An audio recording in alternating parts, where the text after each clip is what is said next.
함께 봉독하신 말씀 고린도전서 4장 1절에서 2절 말씀 중심에서 충성하는 청지기라는 제목으로 함께 말씀을 통해 은혜 나누기를 원합니다.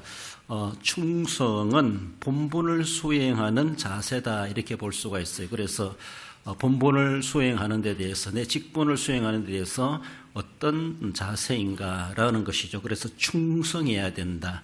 게으르고 나태하다라고 하는 것은 슬피 울며 이를 갈며 끌려가게 되는 그런 결말이 되고야 말 것입니다. 그러나 정말로 충성했을 때 그 충성이 결코 헛되지 아니하고 많은 것을 남기게 되고 우리 하나님을 기쁘시게 하실 수 있는 또한 하늘의 상급으로 하나님이 갚아주시는 분명한 은혜가 있음을 우리는 소망하게 됩니다.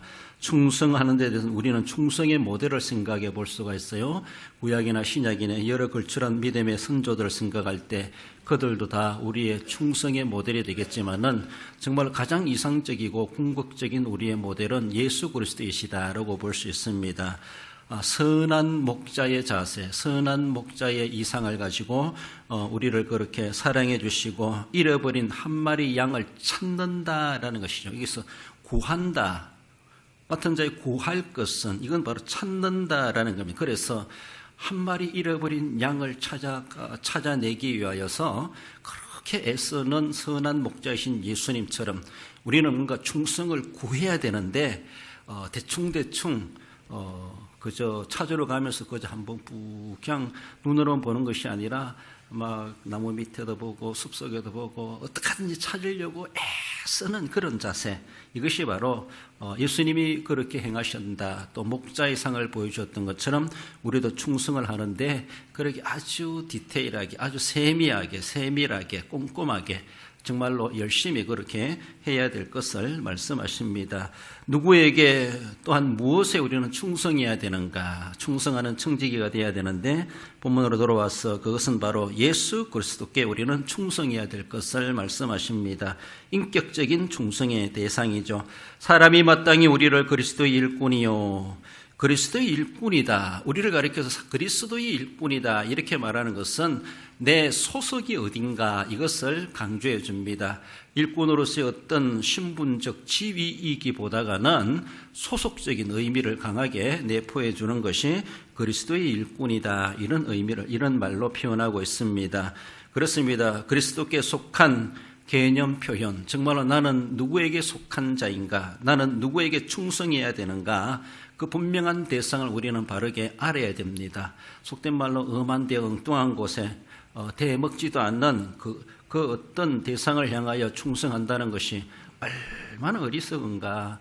참 많이 배우고 또 많은 것을 갖췄다고 하는 그런 사회적 조건을 갖춘 사람들이 쓸데없는데 목숨 거는 것처럼 그렇게 충성하는 것을 보면은 얼마나 안타까운지, 참 아까운 인생이다 그렇게 여길 때가 있습니다.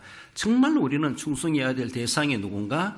너무나도 원론적으로 우리는 예수 그리스도, 우린 그리스도께 속한 자이기 때문에 인격적인 충성의 대상은 예수 그리스도이시다라는 겁니다. 사도 바울도 자기가 예수님의 부름을 받고 나서 늘 그의 서신서에 인사글로 보면은 아주 단골적으로 사용하는 그의 멘트가 있습니다. 고린도전서 1장 1절을 예로 들어본다라면 하나님의 뜻을 따라 그리스도 예수의 사도로 부르심을 받은 바울이다 이렇게 말합니다. 나는 예수 그리스도의 사도다. 그리스도께서 나를 부르셨다. 나는 그리스도 예수의 사도다. 예수님이 나를 사도로 세워주셨다. 그래서 나의 오로지 충성의 대상은 예수님밖에 없다. 가이사 황제도 아니다. 헤로당도 아니다. 어떤 대제사장도 아니고 세상에 그 어느 누구도 나는 충성할 대상이 아니다. 오직 나는 충성해야 될 유일한 대상, 오직 예수 그리스도이시다. 누가 뭐란다 할지라도 그렇습니다.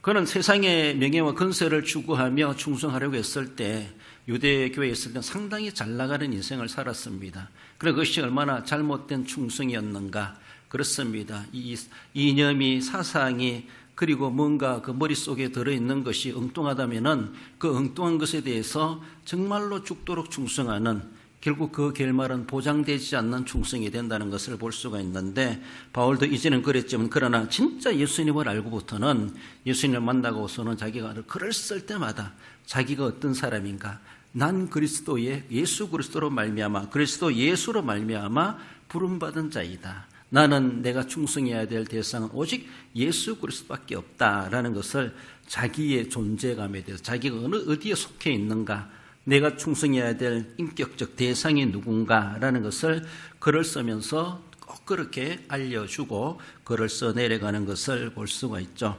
그렇습니다. 사도 바울은 생명 끝나는 그날까지 그리스도만이 나의 유일한 충성의 대상이라는 것이 변화되지 않았습니다. 처음부터 끝까지 일관되게 변질되지 않는 충성심이라고 볼 수가 있고, 하다가 뭐 기분 나쁘면 충성의 대상을 바꾸시, 야당 같다 여당 같다 여기 같다 저기 같다 막 소속도 없이 보면은 철새처럼 주관도 없고, 이런 모습들이 얼마나 많은지 몰라요.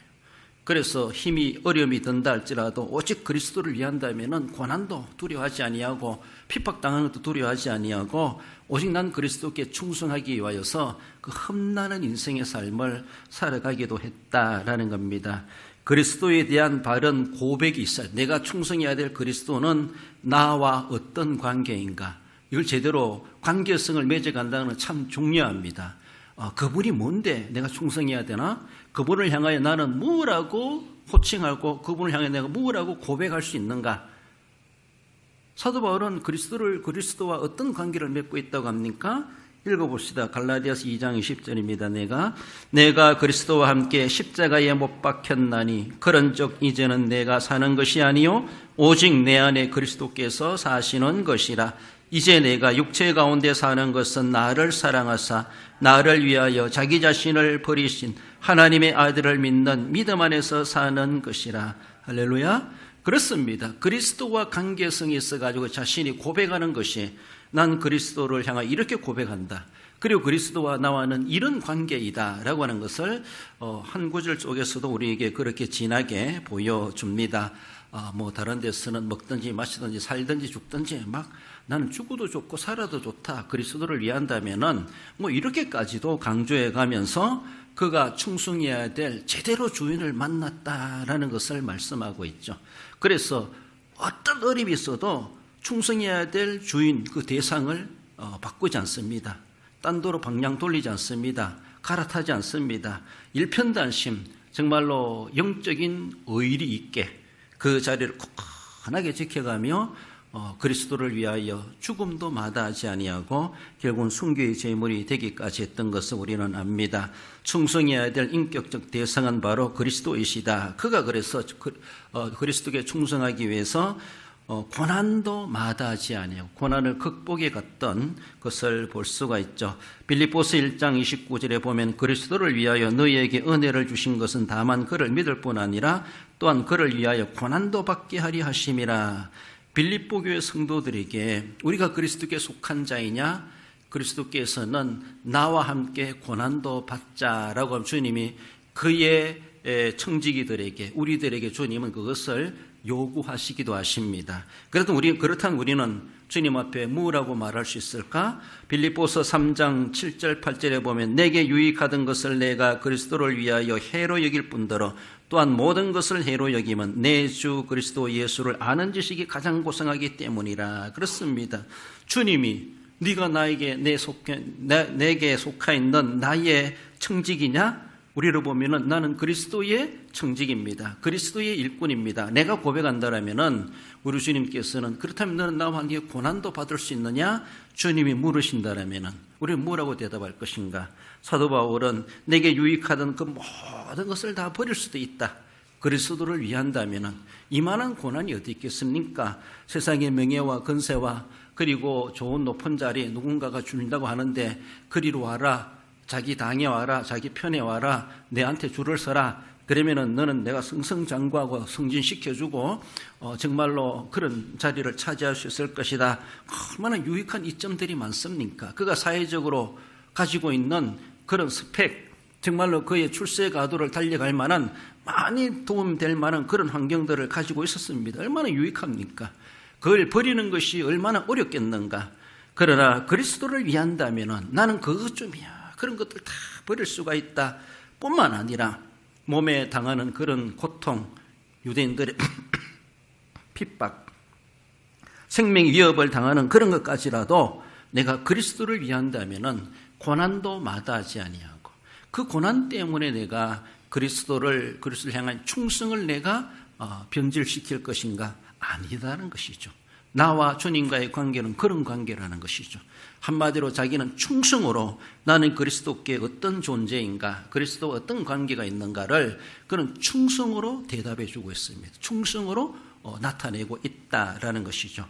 그러므로 그가 오늘 본문에서 우리에게 말해주는 것은 충성인이라고 말씀하시는 것처럼 나를 일꾼으로 삼아주신 그리스도, 그분을 향하여 자기는 이렇게까지 하면서 고난도 마다하지 아니하고 충성할 수 있다. 그것을 결단하고 있습니다. 그렇습니다.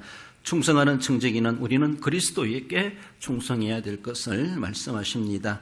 나아가서는 무엇에 충성해야 될 것인가? 하나님 나라에 우리는 충성해야 될 것을 말씀하십니다. 1절 하반절에 하나님의 비밀을 맡은 자로 여길지어다. 이 비밀이란 말은 헬라말로 미스테리온이라는 그런 단어를 사용하고 있습니다. 비밀, 다르게 보면 신비 이렇게 번역되고 있는데 예수님께서 마태복음 13장 천국 비유의 내용들이 많이 나오죠. 거기서 예수님이 천국 비유에 말씀하실 때 제자들에게 말씀하시는데 마태복음 11장에 대답하여 이르시되 천국의 비밀을 아는 것이 너희에게는 허락되었으나 그들에게는 아니 되었나니라고 하시면서 일반 무리 백성들에게는 비유로 가르칩니다. 천국에 대한 것을 비밀스럽게 직설적으로 하지 아니하시고 아주 비유로 그들이 가르치시니까 제자들이 조금 더 깊은 내용을 알고 싶어 합니다. 그래서 예수님이 그들의 요청에 의해서 대답하여 이르시되 천국의 비밀은 너희들에게는 허락되었다. 그러니까 내가 더 세부적으로 밭에 씨를 뿌리는 이야기를 통해서 그 씨는 무엇이고 뿌리는 이는 누구시고 이런 거 더 깊이 재해석해 주시는 것을 볼 수가 있죠. 그래서 천국 비밀이라고 하는 것은 다르게 보면은 예수님의 천국은 이런 것이다. 천국은 하늘의 겨자씨 같다. 천국은 누룩가도 같다. 천국은 밭에 감춘 보화를 위해서 자기의 모든 가산을 다 팔아가지고라도 그 밭을 산다. 이런 이야기. 한마디로 하나님 나라 이야기하고 있어요. 하나님 나라. 하나님 나라가 건설되어지고 그 나라가 완성되어져가는 그런 모습에 대해서 그리스도께 속한 종들은 어쩌면은 일로 보면은 그 나라가 세워져 가는 일에 열심히 충성해야 된다는 것이, 열심히 충성해야 된다는 것이죠. 그것이 하나님의 나라의 확장해 가는 것이 비밀이라는 것이죠. 그 나라가 분명히 있다. 그런데 너희들에게는 그 비밀이 허락되었다라고 하시면서 충성할 사람들에게 너희들이 해야 할 일이 무엇인가? 진짜 그리스도께 충성한다면 실제적으로 하는 일은 우리 건물을 짓는다면 이 건물이 세워져 가는 일에 내가 막노동하는 것, 막노동. 땀 흘려가며 흙집 나르고 벽돌 나르고 몸에 손 뭉치가면서 열심히 건물을 지어져 가는 일에 거기에 설렁설렁하는 것이 아니라 충성스럽게 한다는 것이죠. 피곤도 땀 흘림도 마다하지 아니하고 그걸 하면서 어떤 위험도 감수해 가면서 열심히 하나님 나라 건설을 위하여서 열심히 충성하는 노동자와 같은 것을 우리는 상상해 볼 수가 있습니다. 와가지고 누가 열심히 하는가? 그저 말로만 쭉 시간 때우고 앉아있다가 좀 걸어갔다가 저기 보다가 여기 가봤다가 자기 자리가 무엇인지 자기가 할 일이 무엇인지도 모르고 남 하는 거 평가는 했었고 그런 것이 아니라는 것이죠. 정말로 충성의 대상을 알고 충성이라는 말을 한다고 하는 것은 정말로 남다르게 책임감을 가지고 힘써 행하는 것을 볼 수가 있죠. 여기서 비밀은 하나님 나라 건설을 이야기하는데 그것만이 다가 아니겠지만 일반 하나님의 비밀에 대해서는 천국의 비밀은 하나님 나라 천국 건설, 하나님 나라 건설을 빼놓을 수가 없고 핵심적이다 이렇게 볼 수가 있어요. 그래서 그 비밀을 맡은 자, 우리로 하여금 하나님의 비밀을 맡은 자다. 그 비밀은 하나님 나라가 이 땅에 임하였고 그 나라가 주님 오시는 그날까지 확장되고 뻗어나가고 계속해서 확장되어서 완성될 날이 있어요. 완성될 날은 예수님이 재림의 날입니다. 그때까지 교회는 존속하고 그 교회는 그리스도의 일꾼들이 생산되어지고 거기에 일꾼들이 세워지게 되고 주님 오시는 그날까지 하나님 나라가 계속해서 확장되고 세계를 향하여 선교 복음화되어가는 이 일들을 주님은 우리에게 명하셨고 그 일을 위해서 너희들은 그 비밀을 맡은 자이다. 하나님 나라를 세워가는 일에 건설하는 일에 막노동과도 같이 건축하는 일꾼들과 같이 우리를 그 현장에 보내셨다는 겁니다. 그러므로 거기에 대해서 우리는 그런 하나님 나라 그 건설이 목표 완성을 향하여 목표 대상을 두고 다 완공하는 그날을 내다보면서 그때에 다 완성돼가지고 중공 예배 드리고 중공 축하 연회를 연다고 생각했을 때 그게 정말로 수고하고 애쓴 사람들이 얼마나 좀 뿌듯하고 보람스럽겠습니까?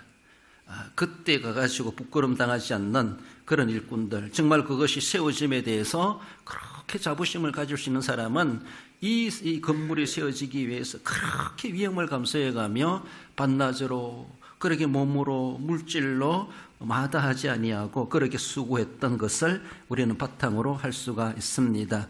예수님께서 제자들에게 천국 비밀을 아는 것이 허락되었다라는 것은 그만큼 허락받은 자만큼 책임도 중하고 크다고 하는 것을 알고 그 알아야 될 강조점을 말씀해 줍니다.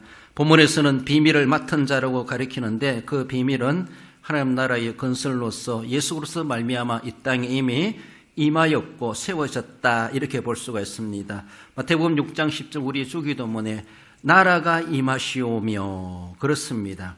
그 예수님께서 귀신을 쫓아낼 때 예수님이 그렇게 말씀하죠. 내가 바알세불의 힘을 빌려 귀신을 쫓아내는 것이 아니라 하나님의 손에 힘을 입어서 귀신을 쫓아내면 이미 그의 날은 이 땅에 임하였느니라 이렇게 말씀하십니다. 그렇습니다.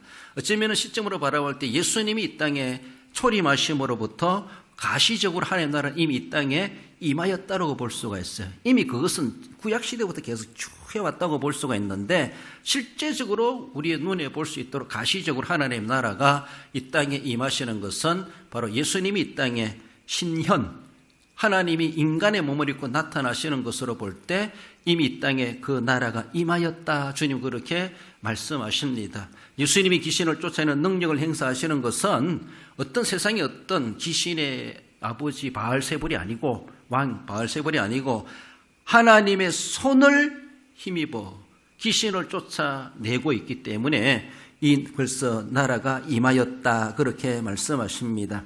데살로니가 후서 1장 5절에도 보면은 너희로 하여금 하나님의 나라에 합당한 자로 여김을 받게 하려 함이니 그 나라를 위하여 너희가 또한 고난을 받느니라고 말씀합니다.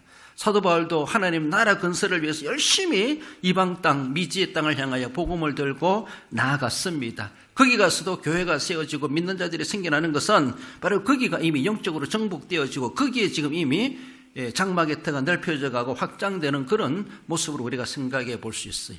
하나님의 나라 하나님의 전이 지어져 가느니라. 우리 하나하나의 벽돌 작은 숨기고 거기에 옮겨놓고 수고하는 그 수고로 인하여서 예수 그리스도로 중심한 하나님의 나라가 지금 지어져 가느니라. 연하에 지어져 가느니라. 이렇게 말씀하시는 것처럼 그렇습니다. 오직 예수 그리스도로 말미암아 세워지는 나라가 진정한 천국이고 그 예수 그리스도께 속하고 있는 그리스도의 일꾼들을 통해서 하나님께서는 그 나라가 세워져 가고 완성되는 데 쓰임받는 일꾼으로 청지기로 우리를 불러주셨다라는 겁니다. 비밀을 맡은 자, 다르게 보면은 하나님 나라 건설을 맡은 자 이 말입니다. 하나님 나라를 건설하는 일에 우리를 거기에 맡겨주셨습니다. 거기에 일꾼으로 우리를 채용해 주셨어요. 우리를 그렇게 불러서서 일하도록 세워주셨습니다. 그 다음 거기 가서 다른 일 하는 것이 아니라 그 나라가 세워져 가는 일에 열심히 내가 해야 될 분야에 충성할 뿐이다. 충성이니라 이렇게 말씀하죠. 그렇습니다. 오직 예수 그리스도만이 우리 유일한 구세주이시오. 그분이 우리의 구원의 통로가 되시고 중보자가 되시고 그래서 우리는 그리스도의 일꾼이 된 것이 얼마나 귀하고 자부심을 가질 것인가. 우리 주님은 다른 사람을 거기에 건축하는 일에 쓰임받는 일꾼으로 삼지 아니하시고 예수 그리스도를 나의 구주 나의 하나님으로 영접한 자에게 그래, 너도 나의 일꾼이 되어라. 여기 와서 하나님 나라를 건설하는데 귀한 일을 맡아라 라고 하며 우리를 그렇게 불러주시고 그리스도의 일꾼으로 우리를 삼아주셨다라는 겁니다. 그 나라가 세워지는데 그것이 목표입니다. 완성되는 그날을 우리는 중궁되는 그날을 내다보면서 그날이 다 되기까지, 일이 다 끝나기까지 우리는 열심히 오늘 내 시대에 내가 해야 될 분량을 우리는 분명하게 감당해 내야 합니다. 그래서 우리는 예수님의 이름으로 그 나라가 세워져가 확장되는 일에 쓰임받게 되는 겁니다. 그 나라를 위하여 너희가 또한 고난을 받느니라. 고난이 주어진다 할지라도 그것마저도 감수해가며 극복해 가면서 그 나라가 세워져 가기를 확장되어 가는데 우리는 기꺼이 헌신할 수 있어야 할 것입니다. 거기에 그리스도의 일꾼들이 맡김을 받은 자들이 충성 안 하면은 무슨 일에 진척이 있겠습니까? 건물 짓다가 말아버린 것처럼 그런 모습이 되는 흉하게 보이는데 하나님 나라에 내가 게을러감으로 하나님 나라 일이 건설이 정말로 진도가 늦어지고 흉하게 보이게 하지 않도록 우리는 해가야 될 것이다 라는 것입니다. 그래서 내 개인도 열심히 해야 되겠지만 서로가 합력하여 협력하여 하나님의 선을 이루가는 일에 동참해 갈 수 있어야 되는데 기분 나쁜 일이 있고 감정 상하는 일이 있고 고난이 주어진다 할지라도 그것 때문에 충성 못할 이유가 없다는 겁니다. 그걸 핑계 삼을 수가 없다는 겁니다. 좀 자존심 상하고 기분 나쁘고 자기 의견 안 들어준다 할지라도 사람 보고 사람 때문에 그러지 말고 나는 그리스도의 일꾼이다. 이 정체성을 분명히 해야 되죠. 사람 때문에 상처받아가지고 결국은 하나님께 충성 안 해버려. 얼마나 어리석은지 몰라요. 그죠? 하나님이 나를 기분 나쁘게 하나님께 따지세요. 사람들이 나를 기분 나쁘게 하는데 하나님께 화풀이 하고 있어. 주님의 일에 등한시하는 게 어리석습니다. 그렇게 할 수 있는 일이 아니라는 것이죠. 세상에서 이런 일 저런 일 기분 나쁜 일 있고 감정 상한 일 있고 자기가 제대로 대우받지 못하는 또 차별되는 그런 모습도 없잖아 있을 수가 있습니다. 그럼 우리 하나님은 나를 그래 대하지 않지 않습니까? 그러면 오직 그리스도의 일꾼된 자로서 그리스도만을 바라보며 우리는 그래도 이 고난도 우리는 받느니라 극복해내면서 감당해내야 될 하나님 나라의 충직한 일꾼들이 되어야 될 것을 말씀하십니다. 마지막으로 충성하는 청지기는 무엇에 충성하는가? 직분에 충성해야 될 것을 말씀합니다. 2절에 그리고 맡은 자들에게 구할 것은 충성이니라. 여기서 맡은 자, 오이코노모라는 그런 단어인데 한마디로 청지기란 말입니다. 관리자, 감독자, 우리 이에서 자주 쓰는 직분자 이 말입니다. 디도스 1장 7절에 보면은 감독의 자격은 이렇게 말하죠. 주로 직분자를 세우고 장로를 세울 때 이런 성경 구절을 많이 쓰는데 감독은 하나님의 청지기로서 이렇게 말해요. 청지기라는 말이 오늘 본문에 맡은 자, 오이코노모 이런 똑같은 단어를 사용하고 있습니다. 로마서 16장 23절에 사도 바울이 로마서를 마감하며 인사하는 그런 글에서 보면은 나와 가이오도 이 성의 재무관 에라스도와 함께 구하도도 너에게 무난하니. 여기서 재무관이란 말이 오이코노모 그런 단어입니다. 그래서 직분이죠. 어쩌면은 이 에라스도는 재무관으로 재무하는 일을 재정 맡은 일을 거기에서 담당하는가 본데 하나의 그가 청지기이면서도 재무 일을 역할하는 재무의 그런 일을 맡고 있는 사람이다라는 것이 그래서 여기도 재무관도 오이코노모 이렇게 말합니다. 그래서 그만큼 하나님 앞에 이모저모 달란트 은사 직분대로 맡김받은 재직분자 재직원들 다 가리킨다 볼 수가 있습니다. 그래서 재직 세미나 재직 헌신 예배 내가 교사를 맡았던 구역장을 맡았던 또 교회의 장로이든 권사이든 집사이든 모든 사람들이 넓게 보면 다 맡은 자들입니다. 모두가 다 오이코노모라는 것입니다. 그래서 그들이 구할 것이 무엇인가? 충성밖에 없다는 것, 충성이라는 것이죠. 무엇을 구하겠습니까? 베드로전서 4장 10절에 보면 각각 은사를 받은 대로 하나님의 여러 가지 은혜를 맡은 선한 청지기같이 봉사하라. 여기서 청지기가 오이코노모라는 겁니다. 그래도 선한 청지기가 되어라 이렇게 말하죠. 악한 청지기, 불의한 청지기가 되지 말고 선한 청지기. 정말로 직분이 그렇게 하나님께서 주셨으므로 거룩한 직분이요 그리스도께 근거하고 있는 직분이만큼 우리는 신성하길 필요가 있어요. 아무나에게 실력 있다고 주는 것이 아니라 신앙을 고백하는 자들에게 그것을 교회 조직으로 바라볼 때 당회를 통해서 임명하게 되고, 사실 당에서 임명하지만 결국은 우리의 정신은 하나님이 나에게 맡겨주셨다. 교회의 주인이신 그리스도께서 내게 맡겨주셨다. 나는 대한교회 직분자이면서도 원론적으로는 그리스도의 일꾼된 자이다. 우리는 늘 그런 의식이 필요합니다. 그래서 그리스도께 충성하되 이 지교회에 통해서 맡김을 받았기 때문에 가장 우선적인 충성의 현장은 바로 우리 대한교회 현장이다라고 볼 수가 있습니다. 조금 더 넓게 보면은 그리스도께 충성하는 것이죠. 그렇습니다. 그런 모습 속에서 여러 가지 은혜를 맡은 선한 청지기 같이 어떤 분야 여러 가지 맡았죠. 그렇지만은 선한 청지기 같이 선한 오이코노모가 되어라, 이것을 말씀하십니다. 선하다고 하는 것은 빈둥빈둥하는 사람을 선하다 말하지 않을 겁니다. 정말로 알차게 충성해가는 그런 사람, 이런 중요한 직분자 의식이 요구된다는 것이죠. 구할 것은, 여기서 구한다라는 것은 앞에서 말씀드린 것처럼 제테오란 말입니다. 찾다 이 말입니다. 우리가 충성하는 방법이 무엇인가?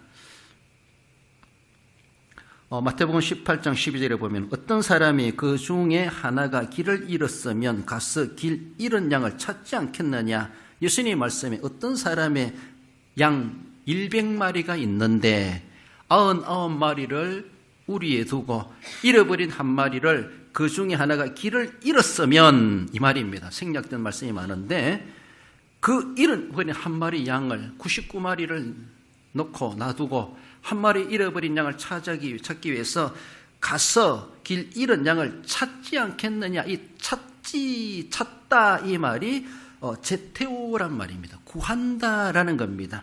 그렇습니다.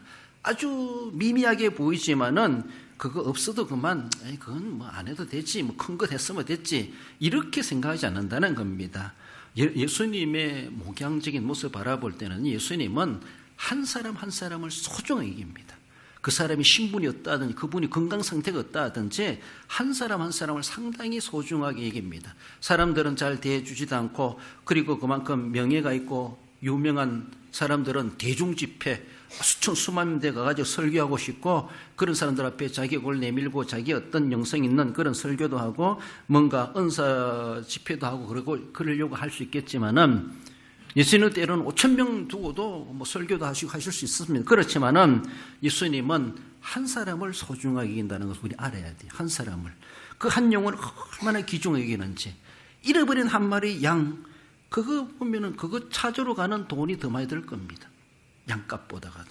그렇잖아요. 그럼에도 불구하고 그 중에 하나가 길을 잃었으면은 찾을 때까지 찾아 나서지 않겠느냐, 이 말입니다. 그것이 바로 구한다라는 겁니다. 그래서 구할 것은 그 어떤 것이 내게 맡겨주신 직분이 어떠하든지, 양 100마리를 맡았든지 50마리를 맡았든지 10마리를 맡았든지 하나를 맡았든지 구역장을 맡았든지 권차를 맡았든지 교사를 맡았든지 부교사를 맡았든지, 아무튼 어떤 분야를 맡았든지 간에 우리는 정말로 한 마리 양을 찾아 나서는 그 목자의 심정 가지고 거기에 우리가 열심히 구하고 충성해야 될 것을 그렇게 말씀하십니다. 그래서 내가 섬겨가면서, 직분적으로 섬겨가면서 나는 예수님 그 선한 목자의 상을 우리 머리에 그려가면서 주님이시라면은 내 직분을 이렇게 감당하셨겠나, 우리는 그렇게 생각해 봐야 돼. 우리는 그 한 마리 양을 위해서라도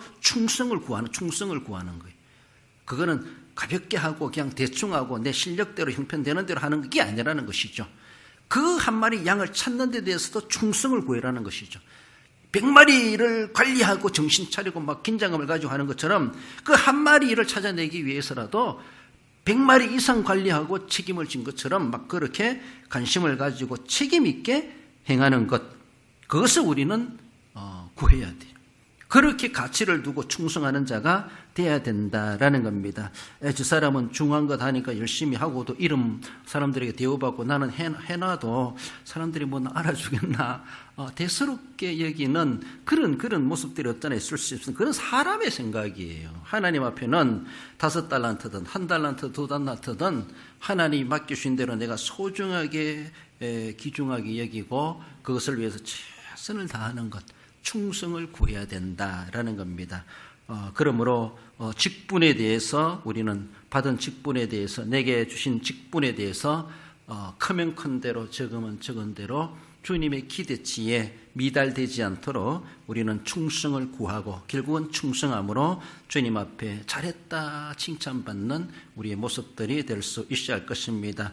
이 한 해 동안에도 재직으로 시험받은 명색이 그래도 장로요, 집사요, 권사요 그런 이름이 불려지고 있습니다. 불려진다라면은 그 이름에 걸맞는 그런 모습들, 그래서 맡겨진 그 분량대로 주님 앞에 이름 앞에 부끄럽지 않도록 최선을 다해서 우리는 충성을 결단하고 늘 충성을 구하면서 예수님의 선한 목자상을 본받아가면서 우리는 열심히 충성하는 청지기 재직들이 되어야 할 것입니다.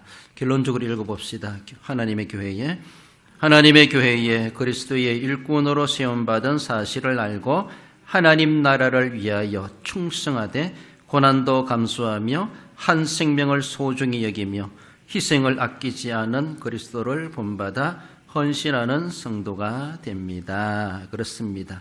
나 같은 것을 위해서라도 목숨까지 내놓으신 예수님의 충성을 우리는 헌신을 생각해 보며 그리스도를 본받아 진정으로 헌신하여서 우리 주님 앞에 세움받은 대로 주님을 기쁘시게 하고 하늘의 상급을 받게 합당한 우리 모든 성도 여러분들 되시기를 주님의 이름으로 축원드립니다.